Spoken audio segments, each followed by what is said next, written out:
Bonjour madame, qu'est-ce que je vous sers? Un café, s'il vous plaît. Ça marche?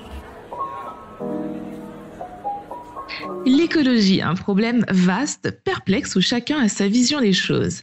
Dans ma quête du mieux consommer, mieux impacter le monde de manière écologique, j'ai très souvent eu le sentiment d'être une imposture, de ne pas savoir de quoi je parlais. Un sentiment frustrant, surtout quand on essaie de faire de son mieux. Aujourd'hui, je reçois Inès du blog Les Petits Gestes, une écolo imparfaite qui va nous aider à comprendre le cheminement vers un monde plus écolo. Tu as envie de changer ta façon de faire, d'impacter le monde, mais tu ne sais pas comment y arriver.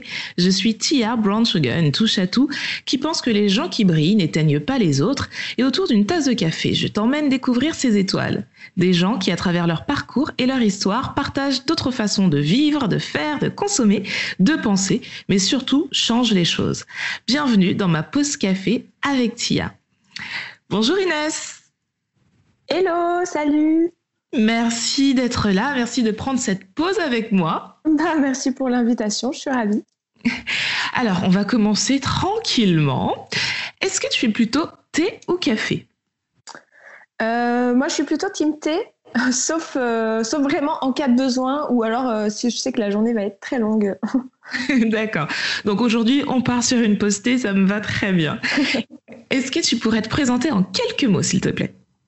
Oui, bien sûr. Alors du coup, je m'appelle Inès, j'ai 28 ans, j'habite en région parisienne et il y a 2 ans, suite à une prise de conscience, j'ai décidé d'opérer quelques changements dans ma vie.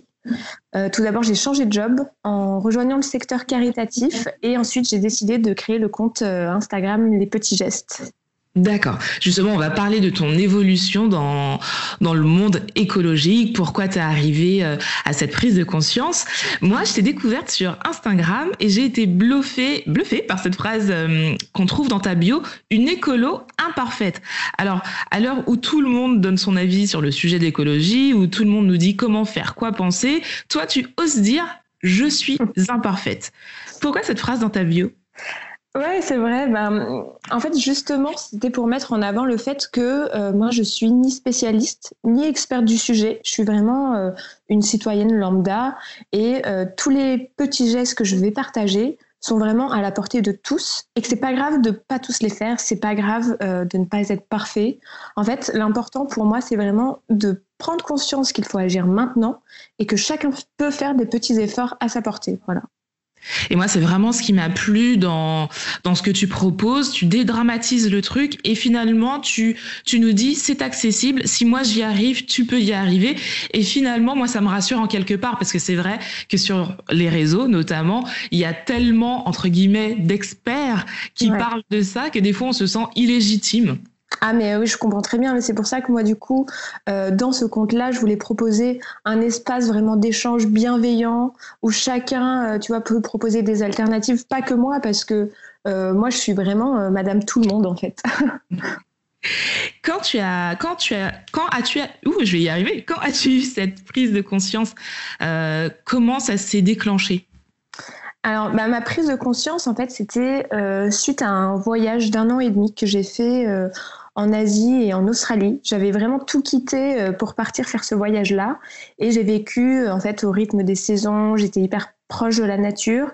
Et lorsque je suis rentrée en France, en fait, je me suis rendu compte que vraiment toutes les anciennes habitudes que j'avais allaient vraiment à l'encontre de la protection de cette nature-là avec laquelle j'avais vécu pendant 1 an. Et il fallait que je trouve un moyen pour la protéger, pour qu'en fait les générations futures qui viendraient ensuite puissent s'émerveiller autant que moi je l'ai été lors de ce voyage. C'était vraiment... je pouvais pas faire autrement en fait. Mais alors, t'es en Asie, t'es à l'autre bout du monde. C'est vrai que la nature est très présente dans ces endroits-là. Quand t'arrives à Paris, comment tu fais pour justement aligner tes valeurs à ton mode de vie? Parce qu'on est d'accord que Paris, c'est pas l'Asie. Ah, c'est sûr. La première chose que j'ai fait, en fait, c'était de faire une liste de tout ce qui me paraissait mauvais, de tout ce que j'avais l'impression de faire mal. Et je me suis dit, voilà, pour chaque élément de cette liste, je vais essayer de trouver une alternative. Moi, j'étais une grande consommatrice de bouteilles d'eau en plastique. Voilà, le seul truc de base dans mon sac, j'avais toujours une bouteille d'eau en plastique. Et je me suis dit, mais là, c'est pas possible parce qu'en fait, lors de mon voyage en Asie, j'ai vu ces champs de plastique, mais juste gigantesques, qui viennent gâcher tout le paysage incroyable qu'il y a à voir. Et du coup, je me suis dit, rien que ça, le plastique, c'est fini. C'est fini, je veux plus avoir ma part de responsabilité dans ce truc-là, quoi. Mais est-ce que c'est simple de vraiment changer du jour au lendemain ses habitudes? Parce que moi, je vois par exemple, si je prends mon exemple, j'ai tellement de, entre guillemets, mauvaises habitudes qui sont liées à ce que j'ai appris depuis que je suis toute petite, que des fois, c'est hyper compliqué de me conditionner, de me dire non, c'est pas bien. Et pourtant, j'en ai conscience, mais de me dire non, c'est pas bien, fais autrement. Comment toi, t'as réussi vraiment ce changement dans ta tête en te disant non, moi, je veux vraiment aller par là, donc j'y vais. C'est quoi l'astuce?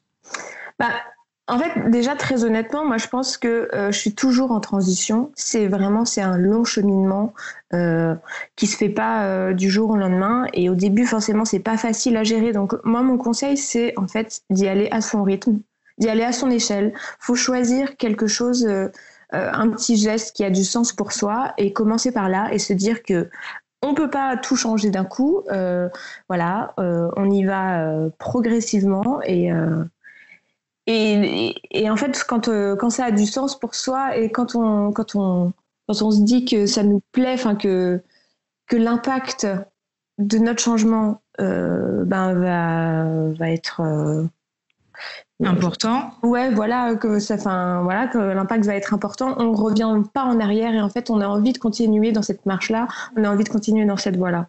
Mais il faut y aller progressivement parce que sinon, ça peut être très démotivant en fait au début. C'est clair. Mais c'est vrai que c'est important de faire les choses pour les bonnes raisons parce que finalement, c'est ce qui nous motive en fait. Je pense que quand ça devient compliqué, se remémorer pourquoi on a commencé ce changement et c'est là que ça prend tout son sens. Exactement. Ouais, c'est ça. Qu'est-ce qui a été le plus dur pour toi au début?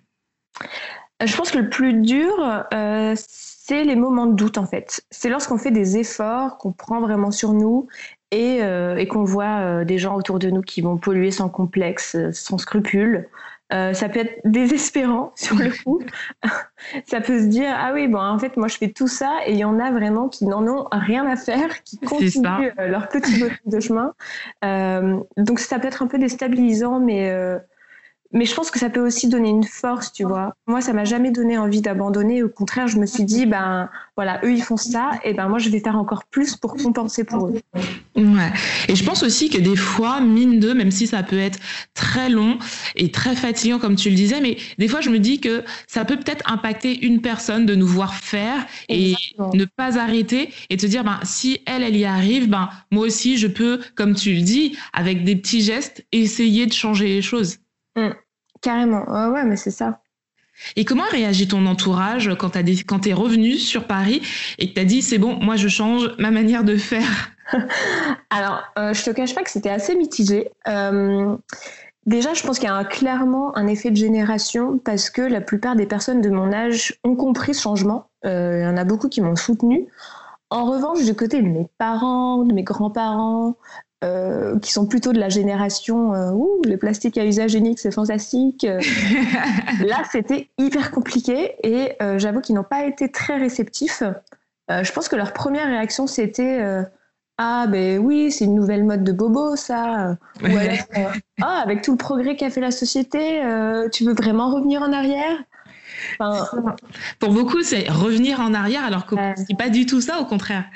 Ah, mais clairement pas. Mais bon, le plus difficile, en fait, quand on se heurte à ce genre de discours, c'est faut être patient, faut être calme, et faut faire beaucoup de pédagogie. Et en fait, je j'ai jamais abandonné avec eux, même si je me prenais des portes, parce que je me disais peut-être que je vais réussir à planter une petite graine dans leur tête et que cette graine de prise de conscience germera à son rythme chez eux.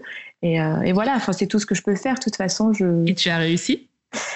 Un petit peu. J'avoue que parfois maintenant, il y a des réactions qui me surprennent de la part de mes parents et ils se mettent à dire « Ah oui, et sinon, ta lessive, tu l'as fait comment déjà ?»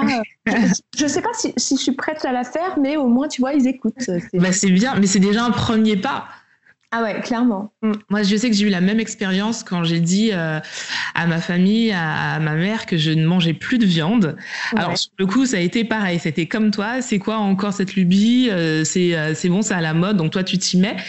Et finalement, alors moi, ça fait quand même très longtemps que je mange plus de viande. Et puis finalement, avec les années, elle a diminué sa consommation de viande. Et des fois, elle est toute fière de me dire, non, aujourd'hui, j'ai pas mangé de viande parce que dans la semaine, j'en avais déjà mangé. Donc voilà, j'en mange beaucoup moins ça maintenant. Et elle est toute contente de le dire. Ah, c'est génial. Ouais. Et je pense que c'est comme ça, en fait, ne pas imposer les choses. Comme tu le disais, être pédagogue, expliquer pourquoi on le fait, les bienfaits aussi que ça nous apporte. Et des fois, on réussit à toucher les gens comme ça. Ouais, c'est clair. De toute façon, faut pas les brusquer parce que ça peut avoir l'effet inverse si tu t'énerves contre eux, si tu leur dis mais non, mais c'est comme ça qu'il faut faire, ça rentrera pas. Faut vraiment leur expliquer et attendre que ça vienne d'eux en fait. Et comment ça s'est passé avec ton travail ? Tu nous as dit que tu avais décidé de changer de travail, mais pourquoi ?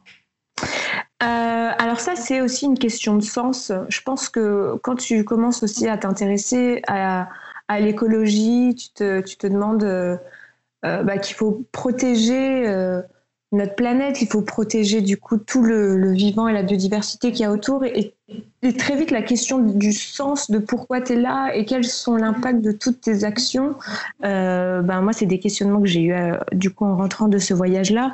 Et avant, je travaillais en marketing pour une grosse boîte. Et j'avais plus envie de faire ça. En fait, j'avais envie que là où je passe les 3/4 de mes journées, voire plus, ait un impact positif également sur notre environnement, sur la planète. Alors du coup, je me suis tournée vers le secteur caritatif. Je travaille pas directement pour l'écologie, mais je travaille pour la cause des enfants. Je travaille à UNICEF. Et pour moi, en fait, c'est quand même un peu lié parce que les enfants, c'est la génération qui va arriver et qui va pouvoir peut-être changer quelque chose dans nos sociétés. Et on voit justement que les enfants sont très impliqués dans cette cause-là. Et, c'est top. Et du coup, voilà, pour moi, les enfants, c'est l'avenir et il faut également les protéger. Est-ce que quand tu t'es dit que ton travail n'était plus en accord avec ta vision de la vie, de ce que tu voulais mettre en avant, est-ce que ça a été compliqué d'arrêter, de donner ta démission, ou est-ce que au contraire ton pourquoi était tellement puissant que ça a été ta source de motivation pour dire non, j'arrête et je suis sûre de moi? Ah, c'est ça. En fait, c'est vraiment venu comme une évidence.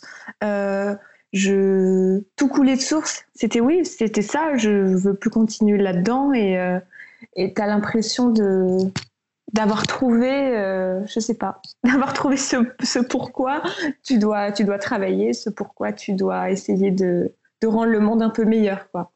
Ouais, c'est génial. Est-ce qu'une conscience écologique, pour toi, va de pair avec le minimalisme ? Alors, oui et non. Explique-nous tout ça. Lorsqu'on a une conscience écologique, on va tendre, à mon avis, implicitement vers le minimalisme parce qu'on va rejeter justement la surconsommation, l'accumulation matérielle et donc se consacrer à l'essentiel avec une consommation vraiment raisonnée.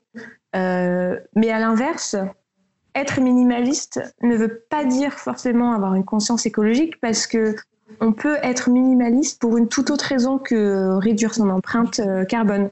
On peut le faire parce que ça nous fait du bien, parce que... oui, c'est ça, pour une question de bien-être, en fait. Ouais.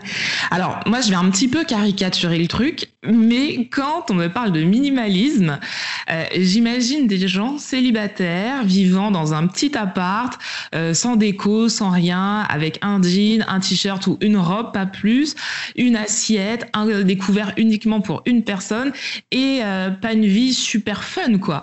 Est-ce que c'est vraiment ça, être minimaliste ? Tu peux si tu veux avoir juste une table et une chaise dans ton appart, mais t'es pas obligé d'en arriver là en fait. En fait, pour moi, du coup, le minimalisme c'est vraiment un mode de vie. qu'on choisit et où on limite ce qu'on possède au strict minimum, presque au strict minimum vital, mais c'est du coup une sobriété grâce à laquelle on se consacre à l'essentiel sans possession, sans distraction, pour vivre du coup une vie avec moins d'affaires, moins de stress, moins de déceptions peut-être, mais avec plus de temps, plus de relations significatives, plus de satisfaction. Et en fait, t'es pas obligé juste de te débarrasser de tout ce que t'as. Enfin, pour moi, c'est juste faire du tri, désencombrer pour avoir plus de liberté, en fait. Est-ce que le minimalisme, pas interdit, mais entre guillemets, va dans ce sens où on va à l'essentiel et pas dans la futilité? Est-ce qu'on peut se faire plaisir en étant minimaliste? Ah, mais bien sûr. Oui, bien sûr, parce qu'encore une fois, personne n'est parfait. Et en fait, si on se retient trop à se dire non, il faut pas que j'ai ça, il faut pas que j'ai ça, ben, finalement, je pense que tu auras envie de craquer au bout d'un moment et ce sera encore plus dur de tenir sur la longueur. Donc, pour moi, il vaut mieux un petit craquage de temps en temps, sans retour en arrière, plutôt qu'une frustration grandissante qui explosera à un moment donné et te fera abandonner. C'est clair. J'ai lu le livre de Marie Kondo que j'ai trouvé hyper intéressant et elle explique que chaque chose que tu possèdes doit te procurer de la satisfaction. Mais comment éprouver de la satisfaction d'une assiette, par exemple? Est-ce que c'est plus dans l'utilité qu'on en a et finalement se dire que grâce à cette assiette, je peux passer un bon moment à table? Ou est-ce que c'est vraiment comme ça qu'il faut voir les choses que l'on possède quand on veut être minimaliste? Oui, ça passe par l'utilité parce que tu vas te dire, eh ben, je sais que je l'utilise, je la vois tous les jours, je l'ai pas achetée pour rien. Elle remplit vraiment sa fonction première au lieu d'aller dormir dans un placard en train de prendre la poussière. Mais en fait, attends, là j'ai perdu le fil de ma pensée. Ça arrive. Tu peux continuer quand même à te faire plaisir en consommant moins, en choisissant des choses qui ont une plus grande valeur. Ça peut être une valeur sentimentale, ça peut être, je sais pas moi, par exemple, quand j'ai envie de me faire plaisir et que j'ai pas envie d'acheter neuf, eh ben, je vais aller vers tout ce qui est d'occasion. Que ce soit pour une assiette, pour des vêtements, pour des meubles, etc. Là, je continue à me faire plaisir parce que je sais que déjà, je donne une deuxième vie à un objet qui aurait été sûrement jeté et que cet objet-là a aussi une histoire, qu'il est passé entre plusieurs mains et je sais pas, je trouve que ça donne quand même un sentiment de satisfaction aussi dans ce sens-là. Je suis d'accord. Mais quelles seraient tes astuces pour quelqu'un qui voudrait moins se consommer entre guillemets, plus intelligemment? Comment on fait? Par exemple, moi je te donne un exemple. Je dois avoir, sans mentir, une dizaine de rouges à lèvres rouges. Alors bien sûr, je peux te donner toutes les raisons pour lesquelles j'ai 10 rouges à lèvres rouges. Alors c'est pas le même ton, c'est pas la même marque, je pourrais t'en trouver des tonnes, des excuses, mais en vrai, je me dis mais pourquoi j'ai autant de rouges à lèvres rouges? Comment faire pour se dire j'en ai pas besoin d'autant? Alors, c'est drôle parce que il y a une astuce justement qui s'appelle la méthode bisou, qui te permet du coup avant chaque achat de te poser la question de est-ce que t'en as vraiment besoin et est-ce que cet achat en vaut la peine? Et du coup, la méthode bisou, c'est B comme besoin. Avant chaque achat, tu vas te dire est-ce que t'en as besoin? Le I, ça va être comme immédiat.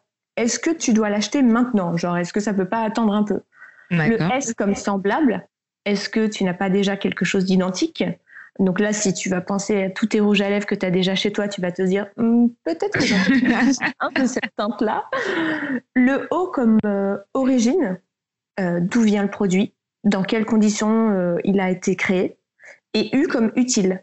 Dans le sens, est-ce qu'il est vraiment utile? Est-ce que je vais l'utiliser? Et en fait, si avant chaque achat, tu te poses du coup ces 5 questions-là, ça peut t'éviter des achats compulsifs et des trucs qui ensuite vont dormir chez toi, quoi. C'est pas bête. Alors, je note la méthode bisous. Et en plus, c'est facile à retenir. Je vais tester, je te dirai si ça fonctionne sur moi. En tout cas, c'est pas bête. C'est vrai que se poser des questions avant chaque achat pour vraiment savoir si ce qu'on s'apprête à acheter est vraiment utile, si on en a besoin, tout ça, c'est pas con en fait. C'est vraiment pas con. Alors, mieux agir, ça passe aussi par la maison. Des fois, on a l'impression que c'est uniquement dans les vêtements, dans la nourriture. Ça passe aussi par là, évidemment, mais aussi par la maison, dans les petits gestes qu'on peut avoir chez soi. Pour toi, quels sont les petits gestes au quotidien qui font la différence à la maison ? Alors, il y en a pas mal, mais j'en pense à un là tout de suite qu'on fait tous chez soi. Enfin, du moins j'espère, c'est le ménage. Et du coup, quand on s'attaque au ménage, je pense qu'on peut faire une pierre deux coups en faisant soi-même ses propres produits ménagers, parce que du coup, là, tu vas protéger ta santé et en même temps, tu vas moins polluer. Donc voilà, ça c'est le style de petits gestes auquel je pense chez toi. Après, bien sûr, il y en a un qui va être très important, c'est ton alimentation, parce que tu es aussi chez toi pour manger. Et en favorisant, par exemple, les circuits courts, en choisissant des produits de saison, l'agriculture bio, etc., tu vas également avoir un impact énorme parce que du coup, en fait, quand tu ouh là là, je bug. En favorisant les circuits courts, tu fais vivre les producteurs qui sont proches de chez toi. Ouais. Tu vas du coup également acheter tes produits moins chers parce que tu vas pas payer la taxe d'importation et il y aura moins de transport pour les acheminer jusqu'à chez toi, donc tes produits vont être moins chers. Et généralement, ça va être également des meilleurs produits parce que plus frais, parce que poussés sans pesticides, dans des bonnes conditions. Ouais. Encore une fois, tu fais un geste pour ta santé et pour l'écologie. Et tu vois, je rebondis sur ce que tu disais, par exemple, sur les produits ménagers. Moi, au début, alors moi, je suis vraiment au début de ce changement de façon de faire. Et avant, je me disais, pour que ce soit bien, il faut absolument que j'achète tout dans un magasin bio. Donc, que ce soit ma lessive ou les trucs pour laver la vaisselle. Voilà. Alors que finalement, je peux aussi faire des trucs à la maison qui certainement me reviendrait moins cher et que c'est pas parce que derrière moi j'ai pas un label que ce sera pas bien en fait. Et c'est vrai que quand on essaye de bien faire, j'ai l'impression que des fois on se met dans une case genre faut qu'il y ait un label, faut que ce soit bio, faut que ce soit ci, faut que ce soit ça, et finalement c'est hyper stressant. Ouais, mais oui, je vois très bien ce que tu dis, mais en fait c'est pas, pour moi les labels bien sûr ça te donne un gage quand même de sécurité et de confiance. Mais le faire chez soi, c'est encore plus rassurant parce qu'en fait, tu vas très vite te rendre compte que pour faire, par exemple, tes produits ménagers, tu auras besoin qu'aller 3 à 5 ingrédients et tu vas les utiliser partout et tu vas les maîtriser et tu sais qu'en fait, il n'y aura que ces 5 ingrédients-là, il n'y aura pas d'autres choses néfastes, etc. Et en plus, du coup, de les faire, ce qui est hyper simple, tu auras aussi un sentiment de satisfaction parce que tu vas te dire « Ah, c'est moi qui l'ai fait !» C'est vrai. Moi qui suis allée dans le supermarché pour acheter ma lessive qui a été importée, qui a voyagé, qui a été faite par je sais pas qui, je sais pas où. C'est fort, quoi. Non, mais c'est vrai. C'est comme quand tu réussis une recette et tu te dis « J'ai réussi à faire ça, quoi. C'est cool. » Ouais. Alors, on parlait d'alimentation. L'alimentation responsable. Alors, tu l'as dit, c'est de saison, c'est aussi les circuits courts. Est-ce que c'est facile quand on a, par exemple, quand on est dans une famille nombreuse, quand on travaille, qu'on a des horaires un petit peu compliqués? Est-ce que c'est évident, ça? C'est une des premières idées reçues en fait. On me pose souvent la question est-ce que du coup avoir un mode de vie un peu plus responsable, etc., ça prendrait pas plus de temps? Est-ce que c'est pas un peu compliqué? Eh ben pas forcément. Pour moi, c'est pas forcément vrai. C'est juste les changements au début vont impliquer que tu vas mettre une nouvelle organisation en place. Donc va falloir un petit temps de réajustement. Mais En fait, au bout d'un moment, l'organisation, elle est quand même bien rodée parce que quand tu as une alimentation responsable, la liste du coup des fruits et légumes de saison, elle est beaucoup moins longue que les choix que tu peux avoir dans ton supermarché. Donc en fait, tu vas quand même passer moins de temps à choisir tous tes produits, tu vas passer moins de temps à faire les courses. Et ensuite, quand tu te mets à faire tes produits ménagers, en fait, moi, je propose du coup sur mon compte Instagram vraiment des recettes assez faciles et hyper rapides à faire. Et tu peux les faire en gros, genre tu peux faire plein de bidons de lessive en une seule fois, ça va te prendre 30 minutes. Et ensuite, tu es tranquille pendant plusieurs mois si tu veux. Et du coup, tu n'auras pas à aller acheter tes produits au supermarché. Et je pense qu'en fait, mine de rien, tout mis bout à bout, ça peut te faire aussi gagner du temps. Il y a une chose qui revient aussi très souvent pour les gens qui sont un petit peu sceptiques sur cette démarche de mieux consommer, mieux faire, c'est de dire ouais mais ça coûte trop cher. Par exemple, acheter des légumes, beaucoup de légumes, des choses comme ça ou de bonne qualité, ça coûte plus cher. Est-ce que tu es d'accord avec ça ? Mais pas du tout, au contraire en fait. Ce qui va coûter cher, c'est peut-être les produits bio ou bien marketés dans les supermarchés, etc. Mais encore une fois, moi, j'invite vraiment les gens à faire les choses avec leurs mains, à tester tous les petits tutos et les recettes de fait maison. Et là, tu vois, quand tu as juste 5 ingrédients que tu vas acheter, tu vas avoir ton vinaigre blanc, ton bicarbonate, ton percarbonate, etc. Tu peux les acheter en gros, soit dans un magasin bio, soit dans un magasin de bricolage. Une fois que tu les as achetés une fois, ils vont quand même te durer très longtemps. Ouais. Et je n'ai pas calculé, mais il faudrait que je le fasse, tiens, ce serait intéressant. Le prix de revient de ma lessive, je pense que c'est quelques centimes en fait pour mon gros bidon. Ouais. Alors qu'au supermarché, tu peux en avoir pour 4-5 euros, quoi. Et c'est ça. Et tu sais, la dernière fois, alors j'y pensais parce que au niveau de la nourriture, je regarde quand j'achète par exemple un steak de soja de 7 ans, ça coûte un steak déjà préparé. Alors effectivement, ça a un prix. Et j'ai essayé de faire mes hamburgers maison. Et en fait, le coût de revient est tellement minime par rapport à quand tu l'achètes déjà préparé. Alors oui, effectivement, ça va prendre un petit peu de temps, mais j'ai essayé de les faire, j'en ai fait une dizaine. Alors, comme tu disais, ça prend 30-40 minutes. Moi, je pense un petit peu plus parce que c'était la première fois. Mais derrière, j'avais une dizaine de steaks végétaux. Et ça m'a coûté, je pense que le steak était à moins de 50 centimes ou, ouais, mais même moins, parce que c'était avec des haricots rouges, des choses comme ça. Donc, c'était vraiment pas cher, en fait. Mais on a tellement perdu l'habitude de faire les choses par soi-même que maintenant, c'est la facilité. On a des drives partout. Tout est mis à disposition que quand on doit revenir à la base de faire les choses pour soi, comme tu le disais avec les mains, ça devient très, très compliqué. Ah, mais c'est clair. Après, je pense que là, en tout cas, j'ai bon espoir, mais peut-être que ça a un peu changé avec le confinement parce que j'ai vu, comme beaucoup de gens, j'imagine, les rayons de farine, de pâte à tarte, de levure, etc. dans le supermarché, ils étaient tous vides. Et du coup, je me suis dit, ça veut dire qu'il y a beaucoup de gens qui se sont mis à la cuisine, ils ont fait des choses par eux-mêmes, ils n'ont pas juste acheté les produits tout faits. On espère que ça dure. Ouais. C'est surtout ça. Mais justement, comment toi, tu as vécu le confinement ? Comment ça s'est passé pour toi ? Je touche du bois, mais moi, j'ai eu quand même beaucoup de chance parce que du coup, j'ai continué à travailler. J'étais en télétravail.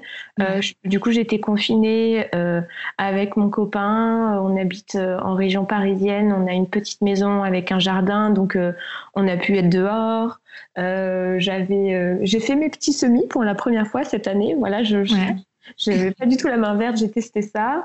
Et pour moi, en fait, j'ai vécu ça comme une pause, comme un moment vraiment où j'ai pu me poser, réfléchir, prendre le temps de faire les choses, de vivre les choses et quitter un peu cette frénésie de vie hyper rapide où tu vois plein de gens, où tu sors, où tu as toujours quelque chose à faire, où tu programmes tout. Là, comme on pouvait rien programmer, il fallait vivre le moment présent, en fait, et j'ai trouvé ça quand même, même si un petit côté anxiogène et tout ça, c'était quand même une période de calme et propice à la réflexion.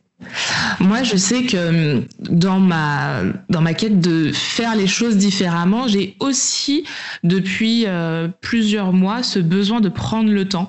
Parce que tu le dis très bien, on est dans une frénésie où tout doit aller très vite, où tout change très vite. Mais je réalise que prendre du temps pour moi, prendre du temps pour faire les choses, mais les faire pleinement, c'est-à-dire être vraiment consciente de ce que je fais et de pourquoi je les fais, ça apporte une sensation que je ne connaissais pas et je profite pleinement du moment en fait. Et c'est une découverte pour moi, vraiment, de me dire je suis focus sur ce que je fais pendant le moment où je le fais et puis après je passerai à autre chose et je trouve ça hyper agréable. Ah ouais, mais carrément. Mais c'est un exercice difficile, hein.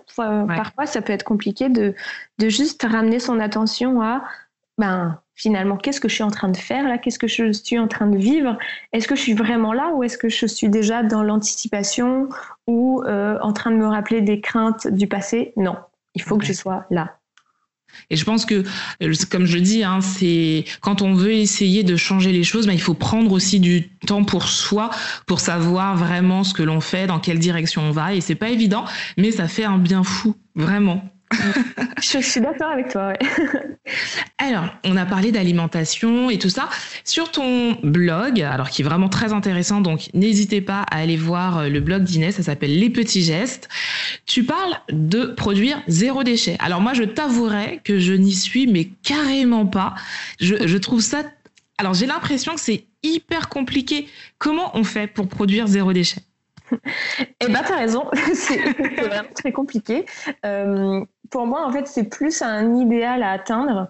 C'est un cheminement, on pourrait dire même une aventure, l'aventure 0 déchet. Honnêtement, de mon côté, ça fait 2 ans que j'essaye, que je fais vraiment mon possible, mais tu vois, j'y suis pas encore. Je progresse, mais ça se fait pas du jour au lendemain parce que 0 déchet, il y a qu'à regarder en fait tout ce qu'on jette dans nos poubelles toutes les semaines, etc. C'est pas possible. Mais du coup, il y a quand même des petites choses qu'on peut mettre en place chez soi pour améliorer les choses. C'est-à-dire déjà remplacer tout ce qui est jetable par du lavable. Et là vraiment, ça fait une différence. Ah ouais, ça fait une différence, mais c'est surtout qu'il y a plein de choses auxquelles on penserait pas, mais je pense qu'il y a un truc que tout le monde a chez soi, c'est le sopalin. Ah ouais, c'est vrai. Ouais, mais le sopalin, en fait, il est hyper facilement remplaçable. Tu prends des serviettes, il existe même maintenant du sopalin lavable. C'est un truc hyper chouette que j'ai découvert aussi. Mais tu vois, en fait, tu as tout un panel de trucs jetables que tu vas avoir dans ta cuisine, dans ta salle de bain, etc. Et pour toutes ces choses-là, il existe une alternative. Mais vraiment. Et c'est vrai. Mais tu vois, tu viens de parler du sopalin. Je crois qu'il y a 2 jours, alors là, on n'en a pas en ce moment à la maison. Et il y a 2 jours, j'étais faire les courses, je suis revenue, je me suis dit, mince, j'ai pas acheté du sopalin. Alors que pourtant, je suis dans cette démarche de, non, on consomme différemment. Mais pour moi, c'est vrai, tu sais, c'est les petits réflexes qu'on a et qu'on prend pas le temps d'analyser, en fait. Et c'est vrai que, comme tu le dis, il doit y avoir tellement de choses dans la cuisine, dans la salle de bain, que je pourrais faire différemment, que je pourrais acheter différemment. Mais j'y ai pensé, je me suis dit, mince, j'ai fait les courses, j'ai pas acheté de sopalin. Et ouais.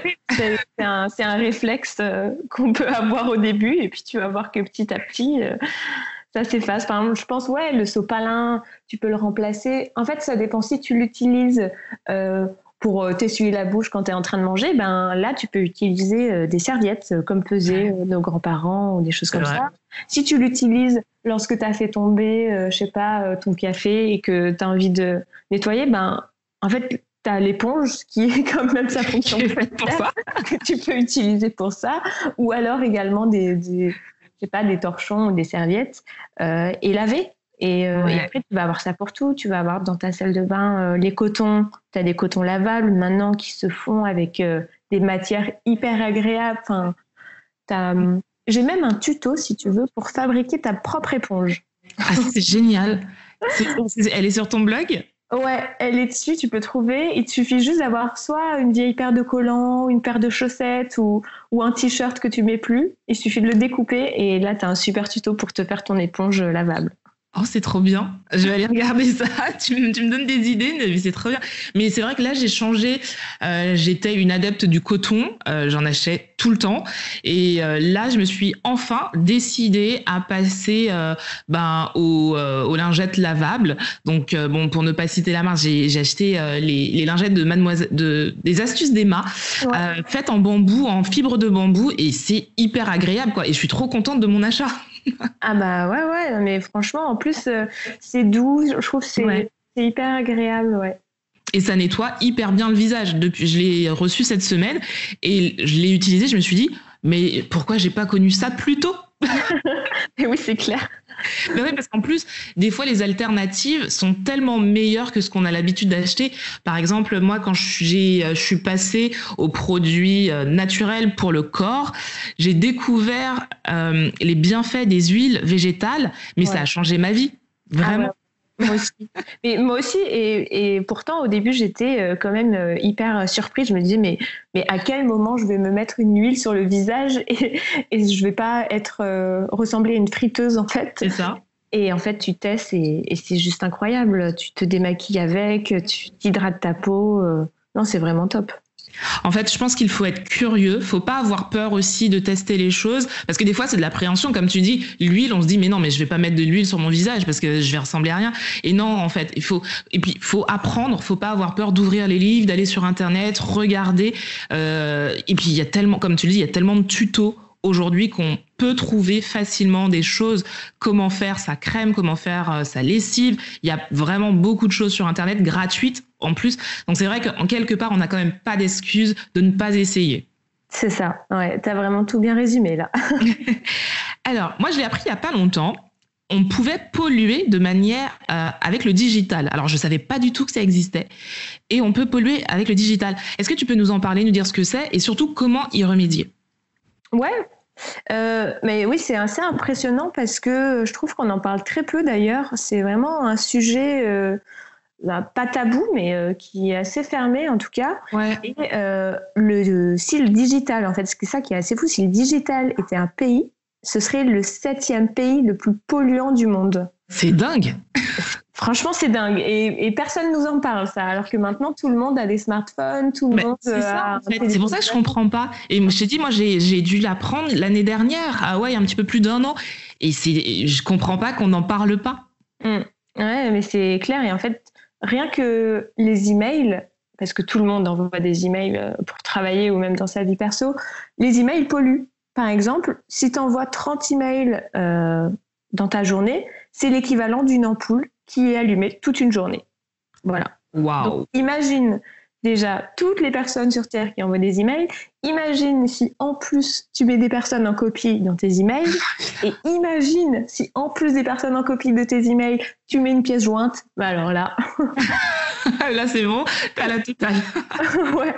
Non, mais je trouve ça quand même assez dingue parce que, tu vois, là, c'est les emails, mais t'as aussi les ordinateurs. J'avais lu une étude du WWF qui prévenait que, en termes d'émissions de gaz à effet de serre, une journée de travail sur ton ordinateur, ça correspond à 9 km que tu fais en voiture. Waouh. Donc en fait, c'est juste affolant parce que tu multiplies ça par les gens, toutes les personnes qui travaillent sur un ordinateur. C'est ça, en fait. Surtout en cette période post-confinement avec le télétravail, etc. Ouais. C'est fou, quoi. C'est dingue.